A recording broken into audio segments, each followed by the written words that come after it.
6.3절 입력 지진에 대해서 하겠습니다. 입력 지진. 6장에서 지진 진동을 하면서 처음에 파동의 기본 이론, 그 다음 지진 현상 하고 용어를 배웠고요. 지금 본격적으로 입력 지진, 왜냐하면 내진 설계, 내진 성능 평가, 지진에 의한 진동을 하려면은 먼저 지진에 대해서 알아야 됩니다. 그래서 입력 지진을 어떤 지진을 사용하는지에 대해서 이제 본격적으로 들어가게 됩니다.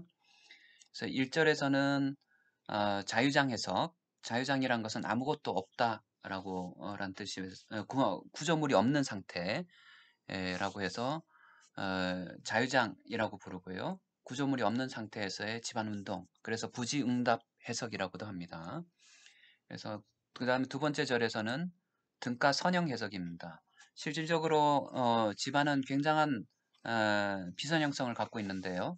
그런 것들을 다 고려하게 되면은 실질적으로 값도 시간도 오래 걸리고 값도 부정확합니다. 그리고 손맛도 많이 타고요. 그래서 일반적으로 가장 널리 쓰이는 것 비선형성을 등가로 고려해서 선형 해석을 하는 등가 선형 해석 Equivalent Linear Analysis. 그 다음에 3절에서는 인공지진. 여기서 인공지진이란 것은 우리가 계측 지진을 가지고 그대로 사용할 경우는 거의 드물고요. 그 지역에 따라 가지고 약간의 손맛을 가합니다. 인공적인 맛. 그래서 스케일링, 배율을 조정한다든지요. 혹은 매칭, 주파수 부합을 시킨다든지 이런 작업을 하게 됩니다. 그리고 4절에서는 구조물이 크거나 혹은 교량, 장대 교량 같은 경우에 있어가지고 지점별로 집안 조건과 입력 지진이 다를 경우 그런 다지지점 입력 지진에 대해서 얘기를 하고요. 예제로서 1차원 전단파의 반사와 투과, 우리가 부지응답 뭐 등가 선형 해석을 할 때 대부분 1차원 이론을 쓰니까요. 집안은 무한히 수평으로 되어 있다. 왜냐하면 복잡하게 되어 있는 것은 유한 요소 해석하고 시간이 오래 걸리고 복잡한 면이 많습니다. 그래서 근사적으로 지진 자체를 뭐 모든 포인트에서 계측한 건 아니니까요. 그거를 이제 우리가 원하는 위치에서의 지진 값을 구하기 위해서 등가 선형 해석, 자유장 해석 등을 수행을 하고요. 기본 이론이 되는 1차원 전단파, 반사와 투과, 그 다음에 매트랩으로 1차원 자유장 해석, 그 다음에 가장 널리 쓰이는 프로그램인 쉐이크를 사용한 자유장 해석, 그 다음에 위상각을 고려한 인공지진 생성인데요. 이것을 나중에 설명을 하겠지만은 이게 생각 밖으로 그 이론에 따라서 제가 코딩을 했는데 수렴을 잘 안 하더라고요. 그래서 수렴성이 굉장히 중요한데 설계 응답 스펙트럼에 부합되도록 하는 수렴성이 굉장히 중요한데 수렴성을 확보가 되지 않더라고요. 그래서 이미 널리 쓰여지고 있는 프로그램인 RSP 매치 혹은 기타 다른 것들을 사용할 수 있을 것 같습니다. 그 다음에 최대 지방 가속도 PGA하고 EPA에 대해서 설명이 있고요. 그 다음 원전에서 사용되는 그, 성능 기반 다중 성능, 그래서 SSE, OB 안전 혹은 기능 수행 수준, 붕괴 방지 수준에 해당되는 것들에 대해서 합니다. 6.3절 입력 지진으로 넘어가겠습니다. 자, 6.3절 입력 지진입니다. 제일 첫 번째 세부절에서는 자유장 해석, 그다음 또는 부지응답 해석이라고 합니다. 자유장 해석이란 것은 무엇이냐 라고 되어 있습니다. 자유장 해석, 그래서 또는 프리필드 어널리시스, 부지응답 해석이라고도 하고요. 자유장 해석이란 것은 구조물이 없는 위치, 없는 경우에 대해서 건설되기 전이죠. 프리하다는 얘기죠. 굴착되지 않는 집안 상태, 원 상태의 집안 상태에서 지진 입력에 대한 집안 내 응답을 구하는 과정. 일단 구조물이 없는 상태, 굴착되기 전이죠. 층에서 집안 상태에서의 응답들, 지진에 대한 응답들, 각 위치에서의 응답, 여기서의 응답, 지진이 왔을 때 여기서의 응답들을 구하는 과정을 가지고 자유장 해석이라고 부릅니다. 그런데 여기서 그 가장 기준이 되는 지진 입력점, 우리가 구조물이 보통 여기에 들어서게 된다면요, 지진 입력점을 지표면상의 점을 얘기하는데요.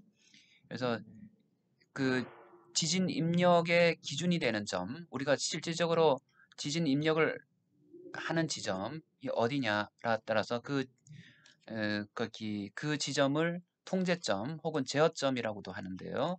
통제점. 그래서 통제 운동, 이때의 지진 운동을 가지고 통제 운동이라고 합니다. 그러면은 지진 입력의 기준이 되는 점이 어디냐라고 따라서 다르는데요.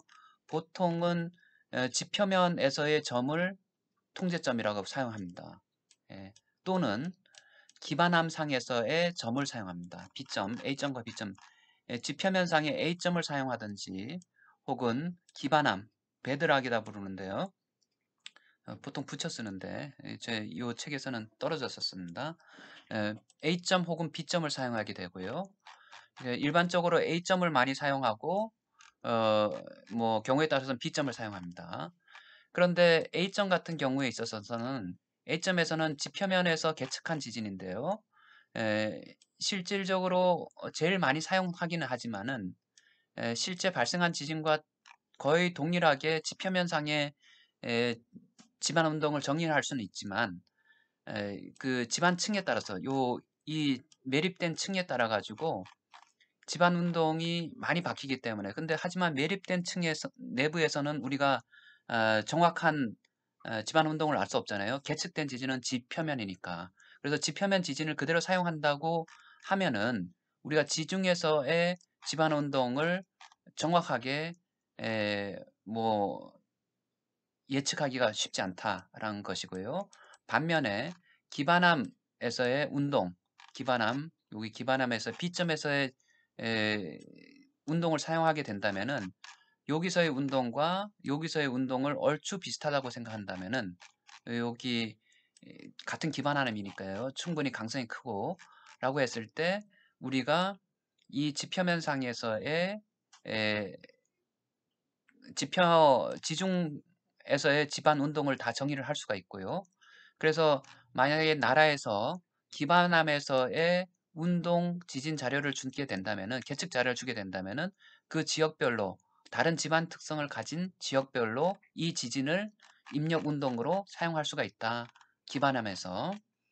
그래서 지금 보면은 설계 운동 지진 교환 내진 설계 연구에서는 설계 지진 운동을 부지 정지 작업이 완료된 지표면에서의 자유장 운동으로 정의한다라고 했습니다. 그래서 자유장 운동을 입력 지진으로 생각을 하고 밑에 거기 지반 조건이 뭐냐에 따라 가지고 다른 현상을 쓰겠죠. 다른 층폭교를 쓰는 걸로 되어 있습니다.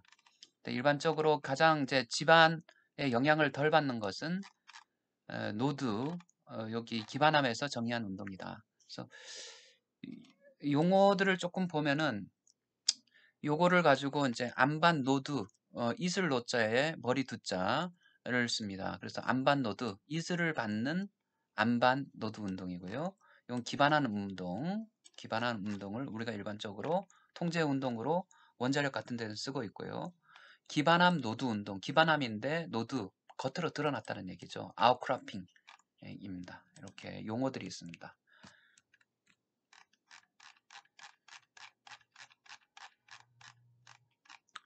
자, 통제점과 위치와 통제 운동, 시간 이력이 주어지게 된다면은 집안 내 다른 점에서의 운동을 구할 수가 있습니다.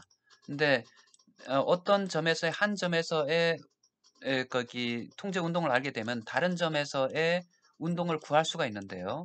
실제로 이 문제를 푸는 것은 수식상으로 부정의 문제입니다.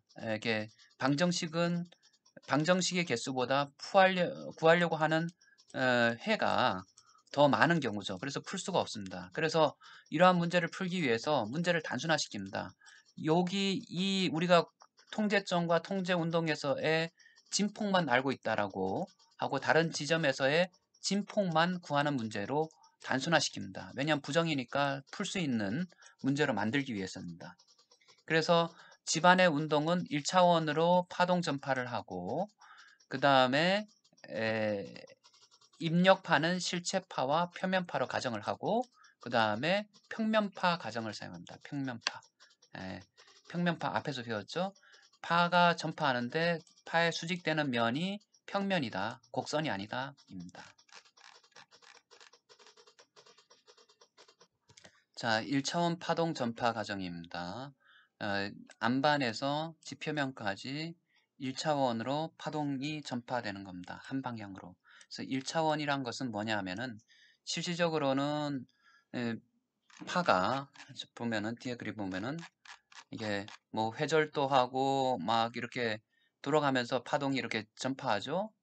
그런데 이것을 가지고 어떤 2차원 이렇게 홈을 내 가지고 하면은 요걸 두 개를 합한 파는 이렇게 요면상으로 전파를 하게 되죠. 근데 요거를 홈을 한 면만 이렇게 냈을 때 이렇게 냈을 때 파는 다음과 같이 전파를 하게 됩니다. 그래서 이렇게 1차원으로 파동 전파 한 방향 1차원 또는 한 방향 파동 전파는 다 우리가 쓰는 파동은 요런 파동을 쓰게 됩니다. 이런 파동을 쓰게 되고요. 그리고 파가 실질적으로 방사형으로 진원에서 이렇게 백열등처럼 하는데 전파를 하다 보면은 강한 집안, 약한 집안, 밀도가 높고 낮고 하다 보면은 파동의 속도가 다르게 됩니다. 파동이 빨리 오다가 점점 느리게 가면서 파동이 굴절을 하게 됩니다. 그래서 지표면 근처에 왔을 때는 굴절하는 걸 가지고 스넬의 법칙이라 부르고요. 왔을 때는 대부분 파동이 밑면에서부터 윗면으로 수직으로 1차원 파동이 전파된다. 근데 1차원 파동이 전파되는데 파동이 전파되는 방향에서 정입장에서 지표면과 수평한 파 그러니까 옆으로 가는 파를 S파라 부르고요. 밑에서부터는 이게 실체파는 다 그 P파하고 S파가 있는데요. P파는 거의 지쳐가지고 사라지고요. S파가 살아남게 되는데 S파 중에서 지표면과 수평한 파를 SH파라고 그랬고요. S파 중 그래서 지표면과 만약에 이렇게 입사를 하게 된다면은 지표면과 수평한 파 앞에서 배웠습니다. 파동 전파에서 SH파 그 다음에 SH하고 그 다음에 파동 진행 방향에 수직되는 바를 SV파라 불렀습니다. 그래서 SH파만을 주로 고려하게 됩니다. 그래서 보면은 그래서 파동이 여러 방향으로 제일 처음에는 진원에서 발산되지만은 결국은 실체파는 여러 층을 겹치면서 반사 또는 굴절을 하게 되고 결국은 스넬의 법칙에 의해서 경계면을 지나면서 연직한 방향, 구조물의 혹은 지표면의 연직한 방향으로 전파 경로를 갖게 됩니다. 스넬의 법칙. 그리고 이것을 초창기에서는 1차원 파동 전파를 전단보 이렇게 층이 돼 있는 전단보로 가정을 해가지고 문제를 풀었습니다. 이드레스 이런 사람들이. 근데 해석 결과가 실제하고 좀 달라가지고 1차원 파동 전파 이론이 새롭게 개발이 됐고요. 어, 1차원 파동 전파 이론에 의해서 자유장 해석 이런 방법들이 개발됐습니다. 그래서 1차원 파동 전파 이론에 의한 자유장 해석을 하는 방법은 주로 SH파에 의한 영향을 받는다고 가정을 했고요. SV파가 아니라 지표면과 수평한 파죠. SH파에 의해서 해서 뭐 하고 주로 다음 세 가지 방법을 사용해서 그 자유장 해석을 수행합니다. 1차원 파동 전파 이론입니다. 그래서 첫 번째 방법은 등가 선형 해석법이고요. 이퀴벌런트 리니어 애널리시스 혹은 어, 전반적인 상황 불확실성을 고려한 랜덤 진동 이론 RVT 이론에 의해 가지고 우리가 사정에서 랜덤 진동에서 약간 언급을 했긴 했는데요. 랜덤 진동에 의한 자유장 해석 혹은 완전 비선형 비선형성을 온전하게 고려해 가지고 해석하는 방법도 있습니다.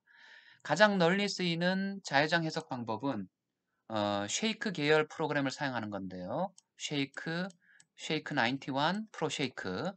1차원 파동 전파 이론을 사용했고요. 진동수 영역에서 등가 선형 해석 방법을 사용합니다.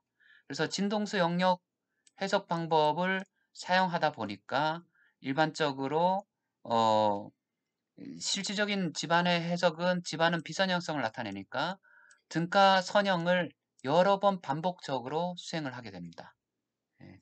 그래서 쉐이크는 구조 시스템 연구실에서 다운로딩을 받을 수가 있습니다. 쉐이크 프로그램을 다운로딩 받을 수가 있습니다. 가장 널리 쓰이는 프로그램 중에 하나입니다. 예제도 있고요. 매뉴얼도 있습니다.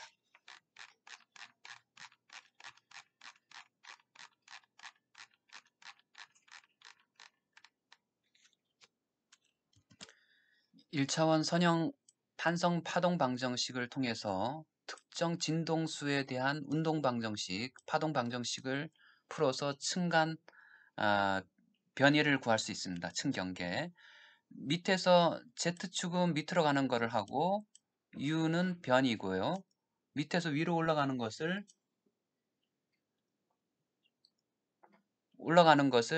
A 방향, 위에서 밑으로 내려가는 것을 B 방향이라고 했습니다. 하면 운동 방정식, 파동 방정식은 다음과 같게 되고요. 예, 변이고 밑에서 위로 전파하는 파동, 위에서 아래로 전파하는 파동. 그래서 오메가는 특정 진동수에 대한 거고요. K 별표는 K 에스터리스크 값은 그 복소 파동수, 웨이브 넘버 파동수인데 왜 복소수냐라고 하면은 이것은 전단 계수, 감쇄비, 밀도의 함수인데요. 전단 계수가 감쇄의 영향으로 복소수가 될 가능성이 큽니다.